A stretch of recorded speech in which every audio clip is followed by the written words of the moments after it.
For 10 agonizing months, the official story was a cold, cruel epitaph written by the sea. Dana Brooks's 8-year-old twin daughters, Ava and Maya, had been lost to the waves, a tragic accident during a family cruise in rough Caribbean waters. That narrative had become the suffocating atmosphere of Dana's life in Charlottesville, a constant pressure of accepted loss. The smiling faces on the missing posters curling on her coffee table had yellowed, their hopefulness a mockery of the grim conclusion everyone else had reached. The police reports, stacked in neat funereal piles, offered no comfort, only the sterile language of a case gone cold. Until one day, Dana was tracing the outline of her daughter's faces on a flyer when her phone vibrated against the polished wood of the table. The name on the screen was Lieutenant Jonah Pike. Her breath caught. She answered, her voice a thin thread of hope she tried to keep from fraying. "Lieutenant? Any news?" It was a ritual, this question, usually met with courteous regret. A dead-end tip, a mistaken sighting. But this time, Pike's voice was different. It was stripped of platitudes, tight with a new gravity. "Dana, I have an update from the sheriff's office in Accomack County, on the coast." She sat upright, the flyer falling from her lap. "What is it? What kind of update?" A pause stretched across the line, heavy with unspoken warning. "I need you to prepare yourself. What I'm about to tell you is difficult. A hard-shell suitcase washed ashore on the Assateague surf line this morning. A ranger found it. It contained human remains." The room seemed to shrink, the walls closing in. Dana's fingers clenched the phone, her knuckles turning white. "Remains?" she whispered, the word tasting like ash.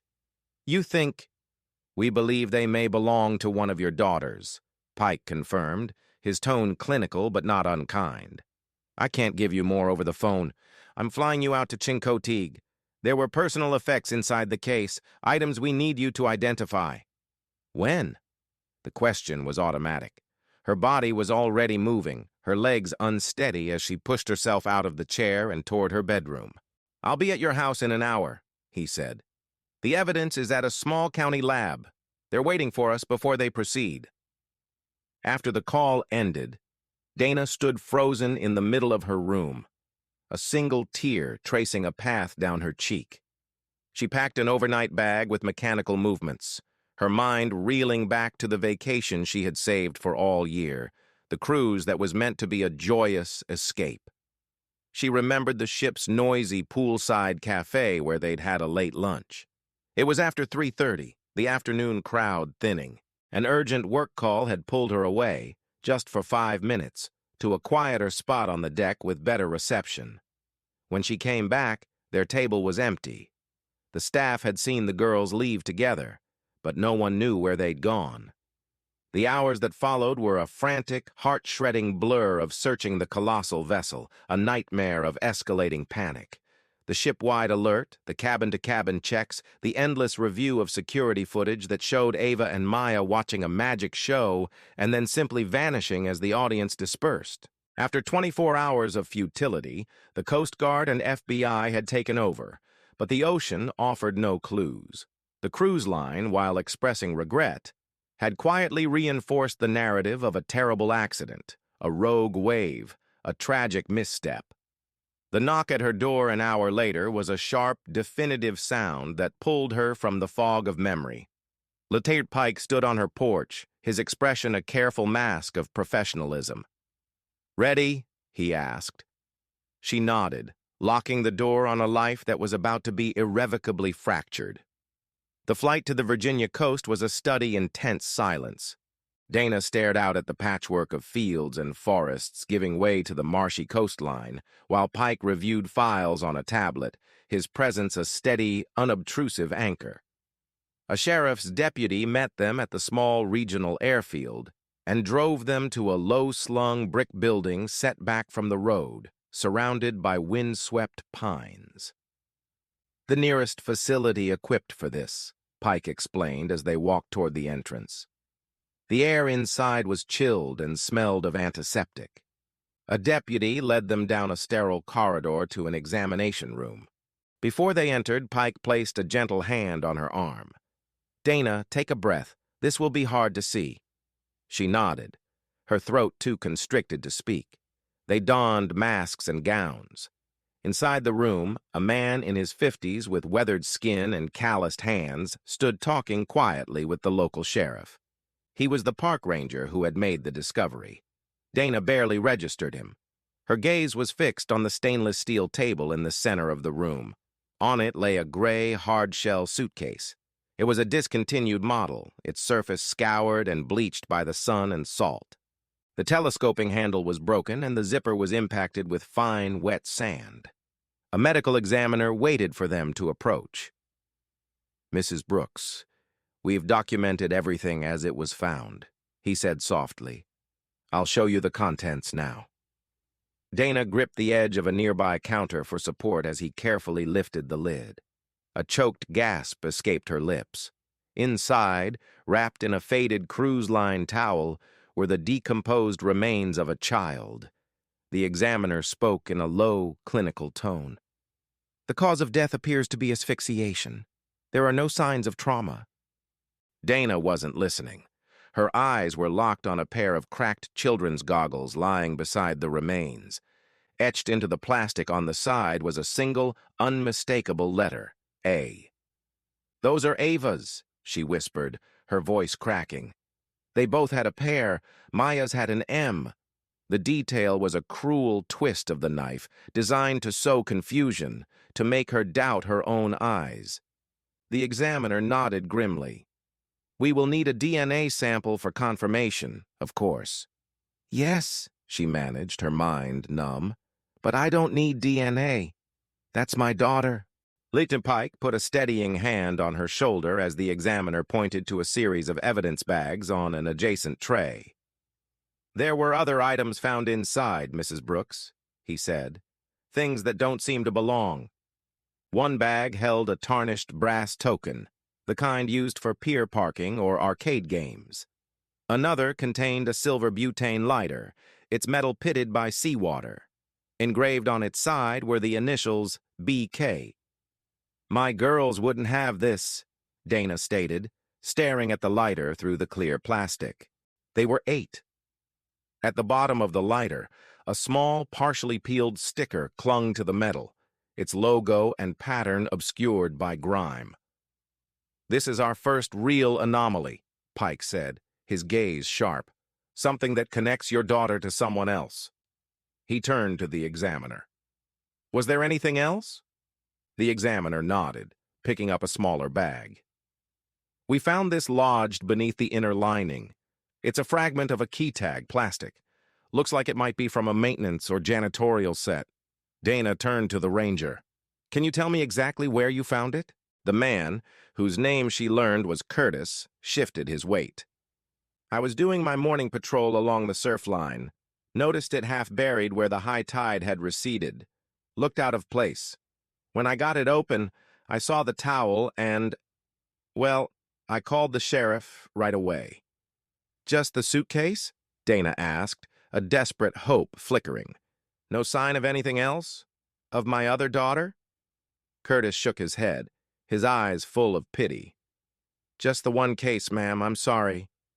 Dana looked back at Pike, her mind racing. "Why put her in a suitcase that floats? If someone wanted to hide her, why not weigh it down?" The local sheriff spoke up. "That's a good question. This model is made from a polymer that's surprisingly buoyant. If the perpetrator wasn't familiar with it or didn't add enough weight, the currents would have eventually brought it to the surface." "So what happens now?" Dana asked, her voice gaining a sliver of strength. "We process everything," Pike explained. "We'll trace the suitcase model, try to find out where it was sold. We'll do the same with the lighter and the token. That key tag is our strongest internal lead. We'll be in touch with the cruise line again immediately." He pointed to the sticker on the lighter. "This logo, though it's damaged, might give us something." Dana leaned closer, her brow furrowing. "That pattern, it seems familiar, but I can't place it." She pulled out her phone. "May I take pictures?" "Of course," the sheriff agreed. "We'll send you digital copies of everything." As Dana documented the evidence, a new resolve began to replace the crushing grief. "This is no longer a missing persons case," Pike stated to the sheriff. "This is a homicide investigation. We need to map the ship's route against ocean current models to pinpoint a potential drop zone." Pike turned to Dana. "We'd like you to stay in the area for a few days. We'll need more statements as things develop." She wiped a tear from her cheek and squared her shoulders. "I understand. But first, I need to see the place where it was found." Pike hesitated. "Are you sure that's a good idea?" "I have to," she insisted, her voice firm. "I need to stand there. If I'm going to find Maya, I have to be strong enough for this." The ranger, Curtis, offered to take them. He led them to a small dock where a park service boat was moored. The short trip across the choppy channel to the barrier island was bracing. As they neared the shoreline, Dana saw a section of the beach cordoned off with yellow tape. A few officers were still working the scene, taking measurements and photographs. Curtis guided the boat to a stop and helped them onto the sand. He led them to a depression near the high tide line. "Right here," he said quietly. "This is where it was." Dana knelt, letting the cool, damp sand run through her fingers. This beautiful, desolate place was where her daughter's long journey had ended. "There has to be more," she whispered. "Something they missed." "The forensics team was very thorough," Pike said gently, kneeling beside her. "This suitcase is the lead we've been praying for, Dana. We'll find Maya." After a few minutes, Curtis gestured toward a cluster of cabins nestled in the dunes a short walk away. "There's a place you can stay not far from here," he offered. "It's quiet this time of year." Dana agreed, not wanting to leave the island just yet. Pike, concerned for her safety, assigned a female officer, Deputy Martinez, to stay with her. The cabin was simple and clean, with a small porch facing the ocean. Dana settled her bag and was immediately drawn back outside, sitting in one of the Adirondack chairs and watching the relentless rhythm of the waves. The same ocean that had carried Ava's body had also, in its own indifferent way, delivered the first clue. As the sun began to dip toward the horizon, casting a golden light across the water, a man emerged from the cabin opposite hers. He was packing up his car, and in his haste, he left a small metallic object on the porch table. Curious, Dana walked over. It was a silver butane lighter, identical in model to the one from the evidence room. She picked it up. On the bottom was a price sticker, this one perfectly intact. The logo, a stylized lighthouse over the words Harbor Ledger News, was clear. The pattern matched the fragment she'd seen in the lab. A chill traced its way down her spine. The man was walking toward the main office. She hurried to catch up with him, the lighter in her hand. "Excuse me," she called out. "I think you forgot this." He turned, a look of surprise shifting to a grateful smile. "Oh, wow. Thanks. I'd have been lost without that." As he took it, Dana pointed to the sticker. "I'm sorry to bother you, but where did you get this? I collect vintage lighters, and I've been looking for one just like it." "No problem," he said cheerfully. "Got it from a little newsstand in Wilmington. Harbor Ledger News. It's a small place, but the owner has all sorts of odd lots and weird finds." "Does he have other locations?" Dana asked, trying to keep her voice level. "Yeah. I think he has a satellite kiosk up in Norfolk," the man replied. Just then, a resort staff member approached them, carrying a familiar-looking gray hard-shell suitcase. "Sir, you left this in the cabin. The handle's broken. Did you want us to dispose of it?" Dana stared at the suitcase. It was the same discontinued model, the same color, the same broken handle. "Where did you get that?" The question escaped her before she could stop it. The man laughed. "Same place. The owner, this older guy, sold it to me for a steal when I bought the lighter. Said he got a bunch of them from a marine auction. Total piece of junk, though." "Can I have it?" Dana asked, her heart hammering against her ribs.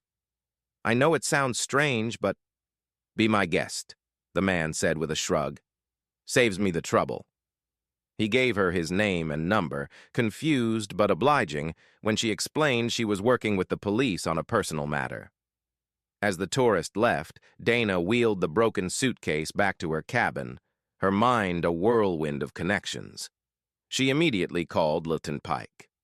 I haven't left the mainland yet, he answered. What's wrong?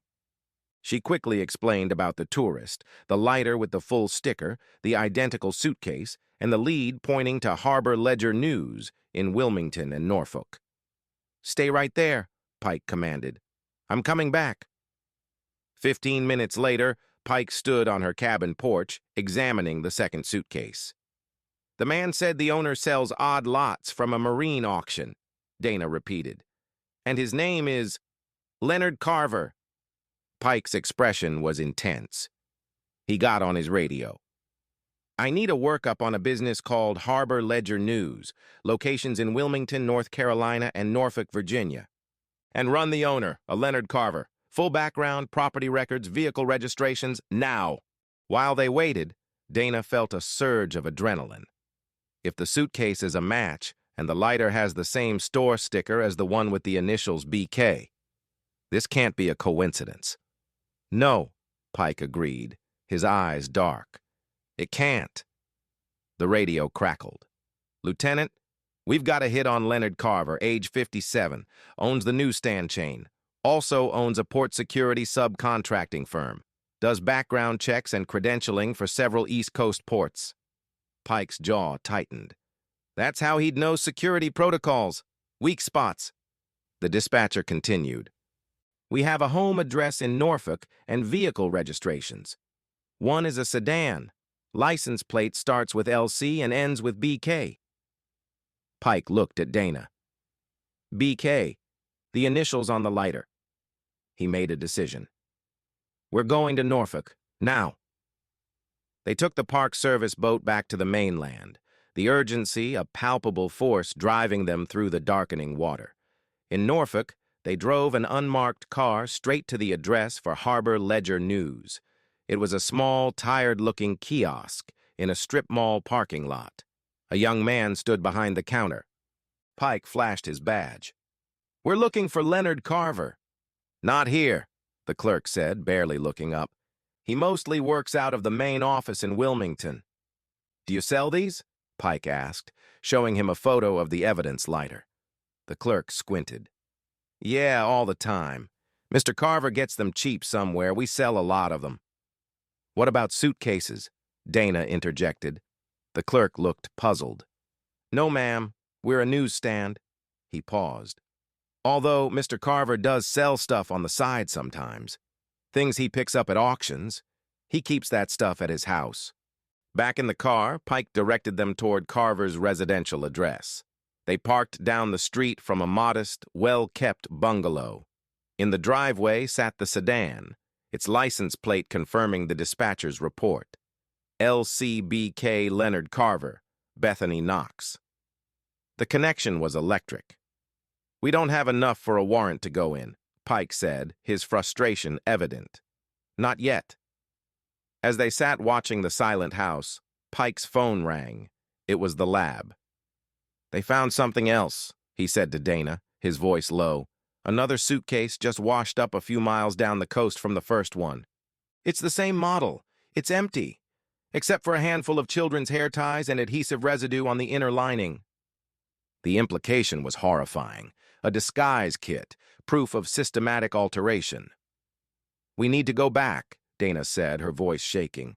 Back to the coast. I can't just sit here. I'd rather you didn't take the public ferry alone, Pike said. Deputy Martinez can escort you back on the police boat from the Cape Charles terminal. It's safer. They drove to the terminal, the silence in the car thick with unspoken fears. As they pulled up to the docks, Dana's gaze swept across the lines of cars waiting to board the ferry to the eastern shore. And then she saw it. The sedan. The same make, the same color, the same license plate from Carver's driveway. Pike, look, she gasped, pointing. That's his car. Through the tinted rear window, she could just make out the silhouette of a child in the back seat. An instinct, fierce and primal, seized her. "That's her. That's Maya." "Dana, we can't be sure," Pike cautioned, but he was already reaching for his radio, his eyes locked on the vehicle. She was already out of the car, moving toward the ferry line, her focus narrowing to that one car. "I have to see," she called back. As she got closer, she saw the driver, a man in his 50s, hand his tickets to the attendant. In the back, a woman held the arm of a small girl who was squirming uncomfortably. The girl turned her head for a fraction of a second, and Dana saw her profile. The hair was cut brutally short and dyed a mousy brown. Her skin looked unnaturally tan. But it was her. It was Maya. "Maya!" The name was a strangled cry. Pike was beside her, speaking urgently into his radio. He approached the ticket attendant, flashing his badge and speaking in a low, rapid voice. The attendant nodded, his expression turning serious. They watched as the line of cars moved forward. When Carver's sedan reached the checkpoint, the attendant signaled for it to pull over for a random secondary inspection. Dana saw Carver speaking frantically into a cell phone. Suddenly, the car doors flew open. Carver jumped out of the driver's side, and a woman, Bethany Knox, scrambled out of the back, pulling the terrified child with her. "They're running!" Dana screamed. "Suspects fleeing on foot at the Cape Charles terminal," Pike barked into his radio. "Possible kidnapping victim. Request immediate perimeter." The terminal erupted into controlled chaos. Police cruisers converged, blocking exits. Officers swarmed the area. Carver and Knox weaved through the parked cars, dragging Maya behind them. Pike was already in pursuit, his weapon drawn but pointed downward.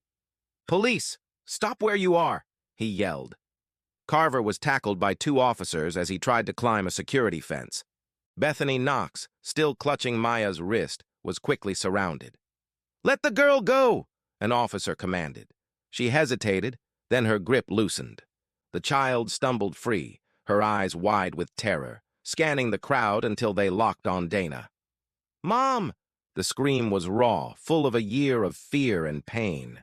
Dana broke free from the officer holding her back and ran, meeting her daughter in the middle of the parking lot. She fell to her knees, pulling Maya into her arms, sobbing with a relief so profound it was physically painful. "Maya, oh my God, Maya!" Her daughter clung to her, her small body trembling violently, her cries muffled against Dana's shoulder.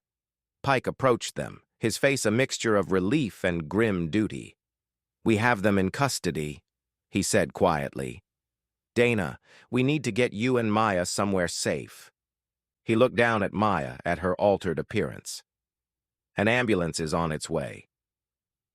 As paramedics examined Maya, who refused to let go of her mother's hand, officers searching Carver's car emerged with grim faces. One spoke to Pike in a low tone. "We found a hidden compartment, more suitcases, sedatives, and a handheld RF jammer." The puzzle pieces slammed into place.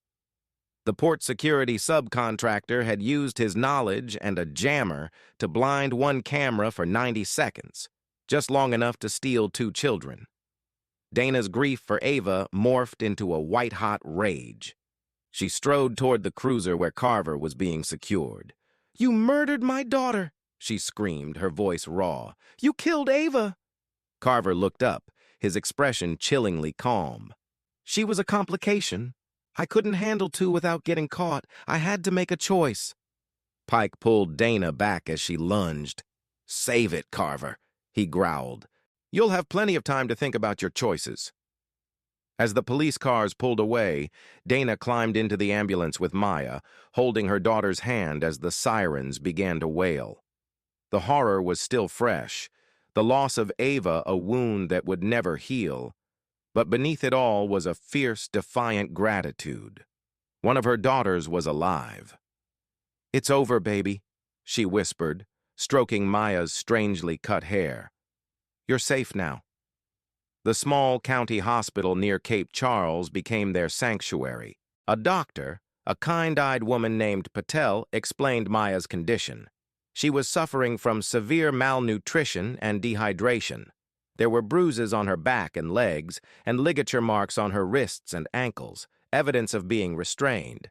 She was extremely sensitive to bright lights, consistent with being subjected to flash photography. The psychological trauma, Dr. Patel warned, would be a long and difficult road. Hours later, as Maya slept fitfully under sedation, Lieutenant Pike appeared in the doorway. "I have an update," he said, his voice low. "Bethany Knox is cooperating. She's looking for a deal." Dana followed him into the empty corridor. "What did she say?" "Everything," Pike replied, rubbing his tired eyes. "Carver and Knox were part of a larger trafficking ring. He was a supervisor for a port security subcontractor. He used his credentials to gain access, stole a maintenance uniform and key, and used that RF jammer to create a 90-second blind spot in the CCTV coverage right outside the cafe." "How did he get them to go with him?" Dana asked, the question that had haunted her for months. "He'd been watching them. He saw them at a magic show earlier. He approached them when you were gone, did a simple card trick. Once he had their trust, he led them down a service corridor." The simplicity of it was nauseating. He had used their childhood innocence against them. "And Ava," she whispered. Pike's expression darkened. "He suffocated her that first night in his cabin. No struggle, no noise. He said it was a business decision. He wrapped her in the towel, put her and the other items in the suitcase, and jettisoned it from a service deck.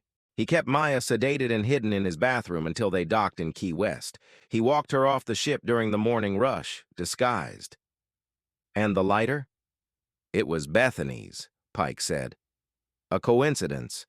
It got mixed in with Ava's things by mistake." He continued, the details spilling out in a horrifying cascade. Bethany's confession had led them to an abandoned crab processing warehouse on Cedar Island. "We conducted a raid this morning," Pike said. "We found 10 other children. They're all safe now." A wave of relief and revulsion washed over Dana. "What happens to them?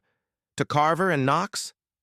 Knox's testimony, combined with the forensic evidence, the key tag fragment, the peer token we traced to Wilmington, the paper trail from the marine auction where he bought the suitcases, it's enough to put Carver away forever. She'll face substantial time herself. But she brought the whole network down. The following morning, Maya woke up, her eyes slowly focusing on her mother. "Mom?" she whispered, as if testing a dream. "I'm here, sweetheart," Dana said, her voice thick with emotion. Tears filled Maya's eyes. "Where's Ava?" Dana took a deep breath the moment she had dreaded arriving. "Honey, the bad man hurt Ava. She's gone." "I knew it," Maya sobbed, collapsing against her. "He told me she was gone, but I didn't want to believe him. He told me if I ever told anyone, he would hurt you too." Dana held her daughter, her own tears falling freely. "You were so brave," she whispered into her hair. "You were so brave. And you never have to be scared again." They clung to each other, a shattered family of 2, sharing their grief for the one they lost and their fragile hope for the future. In the days that followed, they began the long journey toward healing. There would be a memorial for Ava, a heartbreaking farewell to a life stolen too soon. There would be therapy sessions and nightmares, and days when the grief felt insurmountable. But as Dana sat by Maya's hospital bed, watching her daughter slowly regain her strength, she saw the same resilient spirit that had kept her alive for 10 months. It was a flicker of light in the profound darkness. They would build a new life, a life that honored Ava's memory by ensuring Maya could one day thrive. "We're going to be okay," she whispered, smoothing the hair back from her daughter's forehead. Outside the window, the sun climbed higher in the sky, a silent promise that even after the longest, darkest night, the dawn will always come.